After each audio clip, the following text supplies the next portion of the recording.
Welcome to my channel education support. आज हम लोग देखने वाले admission of partner day 3 treatment of goodwill. In last lecture हम लोगों ने देखा है method to calculation of goodwill, जिसमें हम लोगों ने average profit method and super profit method देखा था। आज हम लोग गुडविल का ट्रीटमेंट देखेंगे, कैसे उसको ट्रीटमेंट करते हैं, उसके जनरल एंट्रीज कैसे करते हैं in the books of account. So मैंने बताया था गुडविल दो टाइप के होते हैं। Goodwill okay, suppose A and B old partner है एंड सी कौन है, न्यू पार्टनर। तो इसमें दो केस क्या है, न्यू पार्टनर जो है वो गुडविल का जो पैसा है, goodwill amount bring in cash, bring in cash रहेगा या तो नॉट ब्रिंग इन कैश। तो फर्स्ट केस में जो गुडविल है, जो गुडविल का अमाउंट है, सपोज ए अमाउंट एग्जांपल ले लेते कितना है 1000 एंड 10,000 एंड जिसे ए एंड बी को कितना देना है, सपोज 6000 एंड 4000। मैंने सपोज बोला मतलब सिर्फ एग्जांपल लिया है। सपोज ये जो 10,000 है वो Mr C bring in cash करता है। अगर मिस्टर सी ने ब्रिंग इन कैश किया तो ये जो 10,000 है, ये जो गुडविल है, ये गुडविल किसके वजह से होता है, ओल्ड पार्टनर के वजह से होता है। तो इस पे सिर्फ एंड सिर्फ हक किसका होगा, ओल्ड पार्टनर का होगा। मतलब जितना भी हार्डवर्क होगा किसका होगा, ओल्ड पार्टनर का होगा। तो हमेशा याद रखना गुडविल का पैसा हमेशा किसको जाता है, ओल्ड पार्टनर को जाता है। गुडविल का पैसा हमेशा ओल्ड पार्टनर को जाता है। तो पहले तो ये ओल्ड पार्टनर को डायरेक्टली नहीं जाएगा। सबसे पहले तो सी क्या करेगा, सी जो भी है गुडविल का पैसा किसको देगा, सबसे पहले बिजनेस को देगा एंड बिजनेस देन फिर किसको देगा, ट्रांसफर कर देगा किसको, ओल्ड पार्टनर को। अभी ओल्ड पार्टनर चाहे तो इफ ओल्ड पार्टनर को गुडविल का पैसा जो बिजनेस के अकाउंट में ट्रांसफर हुआ है वो क्या कर सकते हैं, विथड्रॉ कर सकते हैं। विथड्रॉ कहां से करेंगे, फ्रॉम बिजनेस, क्योंकि न्यू पार्टनर ने गुडविल का पैसा कहां पर दिया है, बिजनेस में दिया है एंड बिजनेस ने कहां पर दिया है, ओल्ड पार्टनर के अकाउंट में डाल के रखा। एंड ओल्ड पार्टनर चाहेगा तो क्या बोलेगा, मुझे मेरे अकाउंट में पैसा नहीं चाहिए, मुझे मेरा पैसा निकाल दूंगा। तभी वो गुडविल का क्या करेगा, अमाउंट विड्रॉ कर लेगा। तो सबसे पहले क्या होता है, ब्रिंग इन कैश। जब भी गुडविल का पैसा न्यू पार्टनर लेके आता है इनटू द बिजनेस, तो बिजनेस को क्या आ रहा है, कैश या बैंक जो भी होगा, cash bank account debit to, क्यों आ रहा है पैसा, goodwill account. Okay, now business क्या करेगा, गुडविल का अमाउंट क्या कर देगा, ट्रांसफर क्या कर देगा to partners capital account, transfer to old partner account, transfer to old partner, transfer कर देगा ओल्ड पार्टनर का। तो ये जो गुडविल है, बोले भाई गुडविल का पैसा तो आ गया बट ये गुडविल अकाउंट है ना, ये ट्रांसफर कर दूंगा, किधर ट्रांसफर कर दूंगा, ओल्ड पार्टनर के अकाउंट। कहां पर, ओल्ड पार्टनर। तो ओल्ड पार्टनर यहाँ पर कौन है, A and B, so old partner account. Okay, third क्या बोलता है, ओल्ड पार्टनर क्या बोल रहे हैं, नहीं भाई मुझे मेरे अकाउंट में पैसा नहीं चाहिए, मैं तो विड्रॉ करूंगा। तो बिजनेस बोलता है विड्रॉ करना तो कर लो, चलेगा, हमको कुछ प्रॉब्लम नहीं, हम पैसे दे देंगे, ठीक है। तो यहाँ पर विड्रॉ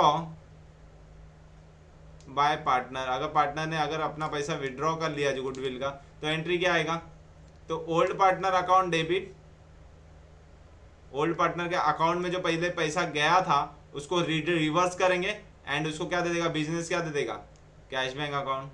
बोले ले भाई अपना पैसा लेके चले जा, ठीक है। ये जो भी केस होगा goodwill bring in cash, goodwill bring in cash वाला जो भी केस होगा, इसमें दो चीज का ध्यान रखना चाहिए। ये हमेशा कौन से रेशियो में कैलकुलेट करना है, गुडविल को सेपरेट कौन से रेशियो में करना है, sacrifice ratio.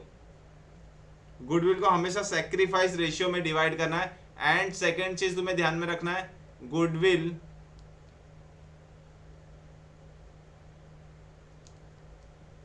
Not appear in balance sheet, goodwill कभी भी बैलेंस शीट में अपियर नहीं होगा। तो ये दोनों चीज तुम्हें बहुत ध्यान से याद रखना है, बहुत ही इंपॉर्टेंट है। जो भी तुम ब्रिंग इन कैश के एग्जांपल में जो भी करोगे, तुम्हें क्या करना है, गुडविल को सैक्रिफाइस रेशियो में ट्रांसफर करना है। एंड द सेकेंड थिंग कि उसमें बैलेंस शीट में गुडविल को शो नहीं करना है, क्योंकि गुडविल का पैसा ओल्ड पार्टनर ने निकाल दिया है, ओल्ड पार्टनर ने ले लिया है, ठीक है। नाउ कम टू सेकेंड क्या बोलता है, नॉट ब्रिंग इन कैश, मतलब गुडविल को ब्रिंग इन कैश नहीं बोला। ये क्यों होगा, यहां पर सी क्या बोलेगा, यहां पर कि मैं गुडविल का पैसा जो 10,000 है ना कैश नहीं लेके आऊंगा, एक काम करो मैं तुम्हारे लिए कैश नहीं लेके आऊंगा, बट एक काम करो, मुझे कुछ प्रॉब्लम नहीं है, तुम लोग अपना अपना कैपिटल क्या कर लो, इंक्रीज कर लो। ए एंड बी को क्या बोला, तू अपना 6,000 इंक्रीज कर ले, तू अपना 4,000 इंक्रीज कर ले, मैं तो कुछ नहीं करूंगा। मतलब तुम लोग इंक्रीज कर लो, मैं तो सिर्फ देखूंगा। अगर गुडविल अदर देन गुडविल के केस में तो ऐसा तुम नहीं बोलोगे ना, तुम किधर जा रहे हो, तुम्हारे दो पार्टनर ने कैपिटल डाला 10,000, तुमने भी डाला 10,000, एंड तुम उसको ऐसे बोलोगे नहीं नहीं तुम अपने नाम पे 5,000 बढ़ा दो, मुझे कुछ प्रॉब्लम नहीं है, बोलोगे ही नहीं। यहां पर बोलेगा न्यू पार्टनर, क्यों बोलेगा, क्योंकि न्यू पार्टनर क्या कर रहा है, गुडविल का पैसा नहीं दे रहा है, गुडविल का पैसे के बदले क्या बोल रहा है, तुम लोग अपना कैपिटल इंक्रीज कर लो, मुझे कुछ प्रॉब्लम नहीं है। तो इनडायरेक्टली क्या हुआ, ओल्ड पार्टनर को अपना पैसा मिल गया एंड न्यू पार्टनर को देना नहीं पड़ा। एंड फर्स्ट वाले केस में क्या था, न्यू पार्टनर पैसा दे रहा था बट उनका कैपिटल इंक्रीज नहीं हो रहा था, कैपिटल तीनों का सेम है, रेशियो में है, ठीक है। तो ये वाले केस में गुडविल के वजह से, गुडविल नहीं देने की वजह से उनका कैपिटल इंक्रीज हो रहा है, एंड दूसरे वाले फर्स्ट वाले केस में क्या था, उनको कैश मिल रहा है। तो दोनों ही केस एकदम करेक्ट है, दोनों ही केस में ओल्ड पार्टनर को कुछ ना कुछ तो बेनिफिट मिल रहा है। तो ये केस में क्या होगा, ये केस में सबसे पहले तो गुडविल रेज होगा, इसको हम लोग क्या बोलते हैं, गुडविल रेज। अगर उसने पैसा नहीं दिया तो क्या बोलेगा, वो गुडविल को रेज कर ले। सो गुडविल रेस्ट कर देंगे, गुडविल रेज करेगा तो एंट्री क्या आएगा, goodwill account debit to old partner account. देखो कितना सिंपल है, फर्स्ट वाले केस में पैसा आने के बाद ओल्ड पार्टनर के पास गया, सेकेंड वाले केस में डायरेक्टली गया, क्योंकि ओल्ड पार्टनर पैसा ही नहीं दे रहा तो डायरेक्टली सेकेंड वाला एंट्री। बट यहां पर ध्यान में रखना है, ये कौन से रेशियो में आएगा, ओल्ड रेशियो में आएगा, क्योंकि कोई भी सेक्रीफाइस नहीं कर रहा, उसमें पैसा लेके ही नहीं आया, ठीक है। तो ये ओल्ड रेशियो में जाएगा, इस चीज का ध्यान रखना, ठीक है। सेकेंड, गुडविल रेज हो गया, बट ये कहां पर आएगा, goodwill appear in balance sheet, goodwill appear in balance sheet. अगर गुडविल सिर्फ रेज्ड हुआ रहेगा तो ध्यान रखना गुडविल बैलेंस शीट में दिखना चाहिए, goodwill appear in the balance sheet मतलब गुडविल बैलेंस शीट में दिखेगा। एंड सेकेंड थिंग, अगर गुडविल रेज कर दिया and once the goodwill is raised, उसके बाद सब पार्टनर तीनों जन मिलकर क्या डिसाइड करते हैं, गुडविल तो हम लोगों ने रेज कर दिया, उनका हमारा कैपिटल तो बढ़ गया, बट अभी तू नया पार्टनर आया ना, तो हमें पहला वाला गुडविल तो नहीं दिखाना बिजनेस में, हम फिर से मेहनत करेंगे, एक नया गुडविल बनाएंगे तीनों पार्टनर मिलके, ठीक है। तो अभी गुडविल का पैसा तो ले लिया, अभी गुडविल को क्या करना है, राइट ऑफ करना है, गुडविल को क्या करना है, गुडविल को राइट ऑफ करना है, राइट ऑफ मतलब गुडविल को हटाना है। बट अभी हम लोग जब गुडविल को हटाएंगे तभी हमारे पास दो पार्टनर नहीं है, तभी हमारे पास कितना पार्टनर है, तीन पार्टनर है, अभी तीनों पार्टनर का हक है। तो गुडविल को जब भी हम लोगों ने रेज किया था, गुडविल को जब भी हम लोगों ने बनाया था, तभी गुडविल को डेबिट किया था, अभी गुडविल एसेट में दिख रहा है, goodwill asset balance sheet asset में दिख रहा होगा गुडविल, अभी इसे हटाना है एंड ये डेबिट में, इसको हटाने के लिए क्रेडिट करना पड़ेगा। तो यहां पर आ जाएगा all partner account, all partner account debit to goodwill account. And ये केस में क्या होगा, goodwill not appear in balance sheet, and ये हो जाएगा तुम्हारे न्यू रेशियो में डिवाइड होगा। कौन सा रेशियो में डिवाइड होगा, न्यू रेशियो में डिवाइड होगा। तो यही इतना ही है गुडविल का ट्रीटमेंट, तो इतना ध्यान से समझना। So goodwill amount bring in cash, तो उसमें क्या करना है तुम्हें, cash bank account debit to goodwill account, and वो गुडविल को बिजनेस क्या करेगा, पार्टनर्स कैपिटल के अकाउंट में ट्रांसफर कर देगा, मतलब उनका कैपिटल बढ़ जाएगा, मतलब क्रेडिट हो गया।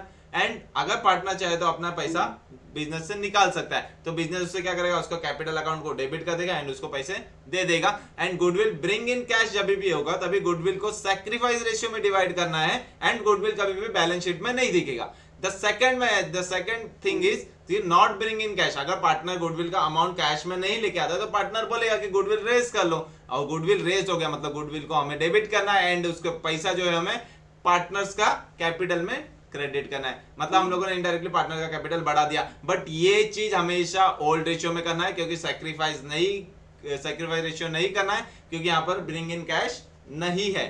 अगर गुडविल ने रेस कर दिया एंड ऑल पार्टनर्स चाहते हैं कि अभी गुडविल को राइट ऑफ करते तो कोई प्रॉब्लम नहीं है, हमें गुडविल को हटा देना एसेट में से।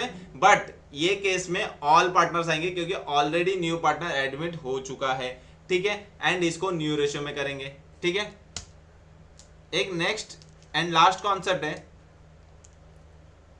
Goodwill already there in balance sheet, goodwill already there in balance sheet, मतलब एक बैलेंस शीट हमेशा दिया होता है हमें जिसमें गुडविल ऑलरेडी दिख रहा है।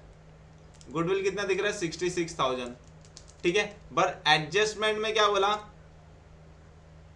गुडविल वैल्यूड 75,000, गुडविल वैल्यूड कितना बोला 75,000। एंड ये केस में नॉट ब्रिंग इन कैश है, नॉट ब्रिंग इन कैश, मतलब न्यू पार्टनर गुडविल का अमाउंट ब्रिंग नहीं कर रहा है। तो जब गुडविल ऑलरेडी दिया होगा बैलेंस शीट में एंड उसका जो गुडविल का वैल्यूड होगा तो एक्सेस गुडविल फाइंड आउट करना है। एक्सेस गुडविल हमें फाइंड आउट करना है। एक्सेस गुडविल मतलब क्या, अभी ये गुडविल जो बैलेंस शीट में जो दिख रहा है 66,000, इसका मतलब क्या है कि ये 66,000 का गुडविल ए एंड बी जो कि ओल्ड पार्टनर है वो ऑलरेडी ले चुके हैं। इसका बेनिफिट 66,000 का बेनिफिट ऑलरेडी ले चुके हैं। ध्यान रखना बैलेंस शीट में जब भी गुडविल आएगा इसका मतलब यह है कि ये जो 66,000 है इसका बेनिफिट ओल्ड पार्टनर ले चुके हैं, बट रीवैल्यूएशन में अमाउंट आया है 75,000, मतलब 75,000 का गुडविल है जिसमें से 66,000 का बेनिफिट ओल्ड पार्टनर ले चुके हैं। तो नाउ बचा कितना 9,000। तो 9,000 जो गुडविल है ये ए एंड बी क्या करेंगे, डिमांड करेंगे, ए एंड बी डिमांड करेंगे फ्रॉम सी से जो न्यू पार्टनर है। तो सी को ये 9,000 देना पड़ेगा। तो सपोज कितना हो गया 4,500, सपोज हो गया 4,500। तो ये केस में क्या हो जाएगा, सी को ये गुडविल का अमाउंट देना पड़ेगा। तो इसमें क्या हो जाएगा, goodwill account debit to A to B. तो ये केस में कौन सा क्या हो जाएगा अमाउंट 4,500, 4,500 एंड 9,000। इट मीन सिर्फ 9,000 का ही गुडविल रेज होगा। जो एक्सेस ऑफ गुडविल रहेगा सिर्फ उतना ही रेज होगा, पूरा गुडविल रेज नहीं होगा। So thank you for watching our day 3 lecture. तो इसके बाद जो हम लोग नेक्स्ट लेक्चर होगा वो कैपिटल एडजस्टमेंट के ऊपर मैं एक कॉन्सेप्ट पढ़ाऊंगा एंड उसके बाद से हमारा फुल फ्लेज सम्स स्टार्ट हो जाएगा, ठीक है। तो हमारे व्हाट्सएप ग्रुप को ज्वाइन करने के लिए डिस्क्रिप्शन बॉक्स में चैनल का लिंक दिया गया है, तुम लोग वहां से ज्वाइन कर सकते हो।